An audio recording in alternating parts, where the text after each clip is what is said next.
नमस्कार, आप देख रहे हैं अचूक समाचार और मैं हूं आपके साथ ज्योति कनौजिया। आइए रुक करते हैं खबरों की ओर। सीएम योगी आदित्यनाथ ने डीआरडीओ की तैयार दवा को लेकर दिया निर्देश। डीआरडीओ की विकसित दवा को आपातकालीन प्रयोग को मिली है अनुमति। भारत सरकार के स्तर से ही होगा 2DG का वितरण। आइए जानते हैं क्या कहना है डॉक्टर JP मोयाल का 2DG दवा को लेकर। Good afternoon, thank you for inviting me in this programme. आज जिस मेडिसिन के बारे में मैं आपको बताऊंगा वो है 2DG। The full form of 2DG is 2-deoxy D-ग्लूकोज। ये मेडिसिन जो है ये रिसेंटली इंडियन मार्केट में लॉन्च हुई है for the treatment of covid infected patients. इस मेडिसिन को डेवलप किया है DRDO ने in collaboration with doctor Reddy's lab. ये मेडिसिन इससे पहले कैंसर ट्रीटमेंट केसेस में भी इसके काफ़ी बेनिफिशियल रोल दिखे हैं। अब मैं आपको समझाता हूँ सिंपल वे में इसका एक्शन मैकेनिज्म इस ड्रग का। तो जो कोविड-19 इन्फेक्टेड पेशेंट्स होते हैं उस केस में क्या होता है कि जो कोरोना वायरस होता है ये उनकी लंग में एक सेल होती है जिसे कहते हैं एल्वोलार एपिथेलियल सेल, उसके साथ अपने आप को बाइंड करवाता है और बाइंड करने के बाद ये सेल के अंदर चला जाता है। सेल के अंदर जाने के बाद नेक्स्ट स्टेप में ये क्या करता है, अपने आप को मल्टीप्लाई करता है, रेप्लिकेट करता है। And for multiplication purpose this virus needs energy. अब इसको ये एनर्जी कहाँ से मिल रही है? तो ये एनर्जी इसको मिल रही है ग्लूकोज से। अब हम बात करते हैं इस ड्रग की कि इस ड्रग का यहाँ पर क्या रोल है। तो ये जो ड्रग है ये करती क्या है कि जो ये ग्लूकोज का जो ब्रेकडाउन हो रहा है और जो ग्लूकोज एनर्जी बना रही है उस प्रोसेस को ये इनहिबिट करता है, स्टॉप करता है। सो अब आप सोचिए कि अगर एनर्जी नहीं बनेगी तो वायरस उसको यूटिलाइज नहीं कर पाएगा for its own multiplication purpose और वायरस अपने आप को सरवाइव नहीं करा पाएगा। तो ये एक बहुत ही सिंपल एक स्ट्रैटेजी थी जो DRDO के साइंटिस्ट ने आइडेंटिफाई की और करने के बाद इसमें रिसर्च की और रिसर्च करने के बाद बहुत ही प्रॉमिसिंग इनको रिजल्ट्स मिले और आज की डेट में इनके पास ये एक अच्छी मेडिसिन है for the treatment of covid patient. Thank you. सूचना विभाग में बड़ी संख्या में पत्रकारों ने लगवाया टीका। सूचना निदेशालय में चल रहे कोविड वैक्सीनेशन के क्रम में आज भी बड़ी संख्या में पत्रकार तथा उनके परिवारजनों ने करवाया कोविड टीकाकरण।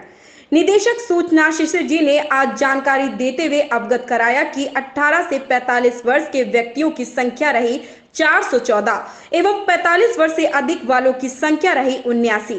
कुल 493 व्यक्तियों ने करवाया टीकाकरण। मूल रूप से आजमगढ़ के रहने वाले संजय शुक्ला GST में असिस्टेंट कमिश्नर हैं। उनकी तैनाती वाराणसी में है। गोमती नगर विस्तार के सरयू अपार्टमेंट में उनका एक फ्लैट है। सोमवार रात परिवार के सभी सदस्यों ने खाना खाया, इसके बाद अपने कमरे में सोने चले गए। रात करीब 12 बजे संजय शुक्ला ने अपने लाइसेंसी असलहे से खुद को गोली मार ली। वाराणसी में कोरोना टीकाकरण को लेकर सोमवार को केंद्रों की संख्या तो बढ़ा दी गई है, लेकिन कई केंद्रों पर टीके का इंतजार होता रहा। अधिकांश केंद्रों पर वैक्सीन देर से पहुंचने पर लोगों ने हंगामा किया। इस कारण मामला शांत कराने पुलिस को पहुंचना पड़ा।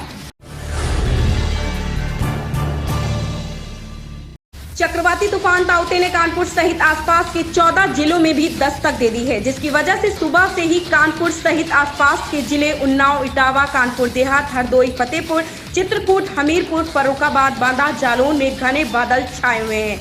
तेज हवाएं चल रही। बता दें कि देश के दक्षिण पश्चिम राज्यों में चक्रवाती तूफान ताउते का खतरा मंडरा रहा है। अब ये तूफान गुजरात की ओर से बढ़ रहा है। मंगलवार से 3 दिन तक आंधी पानी के संकेत मिल रहे हैं। सीएसए के मौसम विभाग ने किसानों को अलर्ट जारी कर दिया है कि कटी फसल को इकट्ठा कर ले, वहीं तेज बारिश में पेड़ों के नीचे खड़े होने से मना किया है। मंगलवार, बुधवार और गुरुवार को 15 से 20 मिलीमीटर तक बारिश हो सकती है। मौसम वैज्ञानिकों के मुताबिक चक्रवाती तूफान ताउते सोमवार रात तक गुजरात के तट पर पहुंचेगा। इसके असर से विभिन्न राज्यों में तेज बारिश होगी।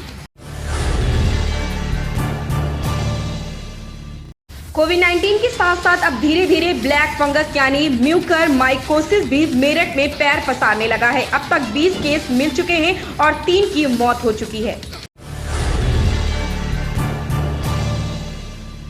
विश्व परिषद बद्रीनाथ धाम के कपाट आज मंगलवार को उत्तर के 4:15 पर खोल दिए गए हैं। धाम के कपाट पुष्य नक्षत्र और वृक्ष लगन में बिना तीर्थ यात्रियों की उपस्थिति के खोले गए हैं।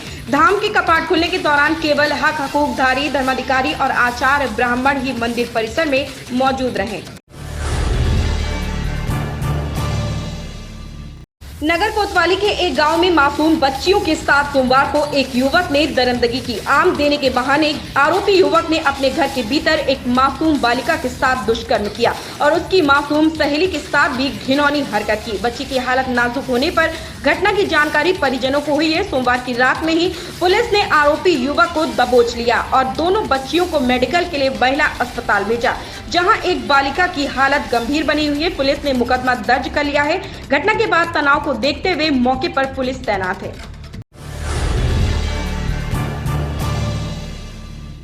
सीतापुर के हर गांव में ग्रामीण मछली पकड़ रहे थे कि तभी उनके जाल में डॉल्फिन फंस गई, जिसे आपस में बांटकर वो पूरी मछली खा गए। शारदा सहायक नहर से डॉल्फिन मारकर खाने का मामला सामने आया है। पुलिस ने पिता पुत्र समेत 12 लोगों पर केस दर्ज किया है। एक आरोपी को गिरफ्तार किया गया है। देश में वैक्सीन, ऑक्सीजन और बेड की कमी को लेकर कांग्रेस लगातार केंद्र पर हमलावर थी, लेकिन आज भाजपा ने इसका पलटवार किया है। राष्ट्रीय प्रवक्ता संबित पात्रा ने कहा कि आपदा के समय कांग्रेस पार्टी राजनीति कर रही है। मेरठ में कोरोना ने एक परिवार पर ऐसा कहर बरपाया है कि परिजनों के पास सिर्फ जिंदगी भर के लिए आंसू रह गए हैं। दोनों इंजीनियर्स भाइयों की कोरोना से मौत होने पर परिवार में कोहराम मचा है। ये दोनों भाई साथ पैदा हुए, फिर साथ रहे और अब दोनों नहीं रहे।